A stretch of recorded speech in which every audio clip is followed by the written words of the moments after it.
అసలు దౌర్జన్యం అంటే ఏమిటి? దౌర్జన్యం అంటే ఏ వస్తువు అయినా సరే, ఏ మనిషి అయినా సరే తనకి ఇవ్వవలసినటువంటి హక్కులు, తనకు నిర్ధారించినటువంటి స్థానం నుంచి పక్కకు జరపడాన్ని దౌర్జన్యం అంటారు. ఏదైనా సరే ఆ దౌర్జన్యం 3 రకాలుగా ఉంటుంది. అహ్లే ఇల్మ్ ఎవరైతే ఉన్నారో వారు తెలియజేస్తున్నారు. మొట్టమొదటిది ఏమిటి అంటే, మనలందరినీ పుట్టించినటువంటి మన సృష్టికర్త ఒక్కడే అయినప్పటికీ మనము ఆ సృష్టికర్తను వదిలేసి మిథ్యాదైవాల వెంట పడడము, దీనినే అహ్లే ఇల్మ్ తెలియజేస్తున్నారు. అజ్జలము జుల్మి అషిర్క్. ఈ ప్రపంచంలో దౌర్జన్యం యొక్క అతి పెద్ద ఘోరమైన పాపం ఏమిటి అంటే బహుదైవారాధన. మనల్ని పుట్టించినవాడు ఒక్కడే అయినప్పటికీ ఆ సృష్టికర్తను వదిలేసి మనం వేరే వారిని ఆరాధించడము, ఇది దౌర్జన్యాల్లో కల్లా, దుర్మార్గాల్లో కల్లా అన్నిటికంటే అతి పెద్దదైన దుర్మార్గము దౌర్జన్యము. ఈ విషయాన్ని గురించే ఖురాన్ గ్రంథంలో లుక్మానే హకీం ఈ విధంగా తెలియజేస్తున్నారు. యా బునయ్యా లా తుష్రికు బిల్లాహి ఇన్న షిర్క లజుల్మున్ అజీం. లుక్మాన్ అలైహిస్సలాం తన కుమారుడితో తెలియజేస్తున్నాడు, ఓ నా కుమారా, జాగ్రత్తగా విను, అల్లాహకు భాగస్వాములుగా కల్పించకు. నిస్సందేహంగా అల్లా షిర్క్ చేసేవారిని, బహుదైవారాధన చేసేవారిని ఎట్టి పరిస్థితుల్లో క్షమించడు. సుబ్హానల్లా. దౌర్జన్యాల్లో కల్లా అతి ఘోరమైనటువంటి దౌర్జన్యము బహుదైవారాధన, షిర్క్.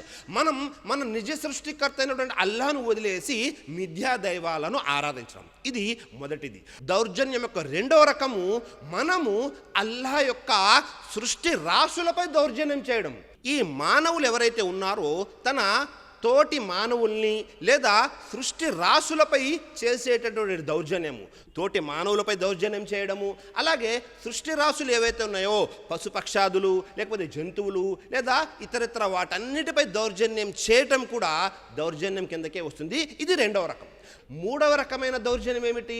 మనిషి తన స్వతహాగా తనపై దౌర్జన్యం చేసుకోవడము, అంటే అనేక రకాల చెడు పనులు చేయడము, అనేక రకాల పాపకార్యాలు చేయడము, అనేక రకాలుగా తనను తాను, తన యొక్క శరీరాన్ని మరియు తన యొక్క ఆత్మని తనే స్వయంగా హింసించుకోవడం కూడా దౌర్జన్యంలోకి వస్తుంది. సర్వసాధారణంగా దౌర్జన్యము, దుర్మార్గము అన్న మనకు వచ్చే ఆలోచన ఏమిటి అంటే, ఒక మనిషి మరొక మనిషిపై కానీ, ఒక వర్గము మరొక వర్గంపై కానీ చేసేటటువంటి దాడిని లేదా చేసేటటువంటి దుర్మార్గాన్ని దౌర్జన్యము అని అంటారు. దీనికి సంబంధించి మనం పరిశీలన చేశామనుకోండి, ముస్లిం షరీఫ్ యొక్క హదీస్, జాబిర్ బిన్ అబ్దుల్లా రజియల్లాహు అన్హు వారి కథనం, ఇత్తకు జుల్మ్ ఫఇన్న జుల్మ జులుమాతున్ యౌమల్ కియామా. దౌర్జన్యం పట్ల జాగ్రత్త వహించండి, ఎందుకంటే తీర్పు దినం రోజు, ఏదైతే పునరుద్ధరణ దినం ఉందో ఆ దినం రోజు దౌర్జన్యము, అన్యాయం అనేది ఏ విధంగా వస్తుంది అంటే చీకటి రూపంలో వస్తుంది. ప్రళయం నాడు మనము ఆ రోజు వెలుగు గురించి, కాంతి గురించి తహతాలాడుతూ ఉంటాము, కానీ మన దగ్గరికి ఏమొస్తుంది? దౌర్జన్యము చీకటి రూపంలో వస్తుంది. కాబట్టి ఎవరెవరైతే ఈ ప్రపంచంలో దౌర్జన్యం చేస్తున్నారో వారందరూ భయపడాలి. తీర్పు దినం రోజు మన యొక్క పరిస్థితి ఏ విధంగా ఉంటుంది అనే దానికి సంబంధించి హదీస్ ఖుదుసీలో సృష్టికర్త అయిన అల్లాహ్ ఈ విధంగా తెలియజేస్తున్నాడు, యా ఇబాదీ ఇన్ని హర్రంతు జుల్మ అలా నఫ్సి వజల్తుహు బైనకుం ముహర్రమా ఫలా తజాలము. అర్థమేమిటి? ఓ నా దాసుల్లారా, జాగ్రత్తగా వినండి, నేను నాపై దౌర్జన్యాన్ని నిషేధించుకున్నాను, నేను ఎప్పుడు ఎవరిపై దౌర్జన్యం చేయను అని సృష్టికర్త అల్లాహ్ తెలియజేస్తున్నాడు. కాబట్టి మీరు కూడా ఏం చేయండి, మీరు ఒకరిపై మరొకరు దౌర్జన్యం చేయమాకండి అని సృష్టికర్త అయిన అల్లాహ్ సవివరంగా ఇక్కడ తెలియజేస్తున్నాడు.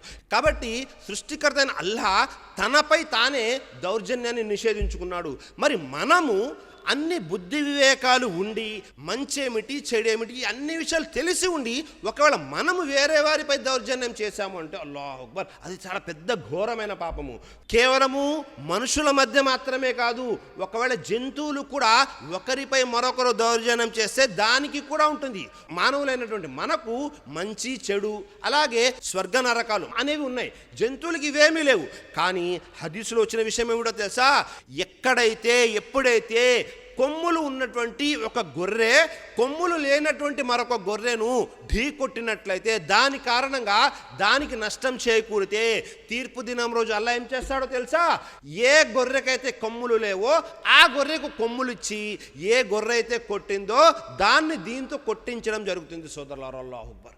సృష్టికర్తను అల్లా చూడండి, వాళ్ళకి స్వర్గ నరకాలు అనేవి లేవు, వారికి మంచి చెడు అనేవి తెలియదు. అలాంటిది జంతువుల మధ్య కూడా అల్లా దౌర్జన్యం పట్ల ఎలా వ్యవహరిస్తున్నాడు ఒక్కసారి ఊహించండి సోదరులారా. మనము ఏ విధంగా ఉన్నాము, నిజంగా మన జీవితంలో మనము వేరే వారిపై ఎంత దౌర్జన్యం చేస్తున్నాము అనేది మనమందరం కూడా ఆత్మ పరిశీలన చేసుకోవాలి.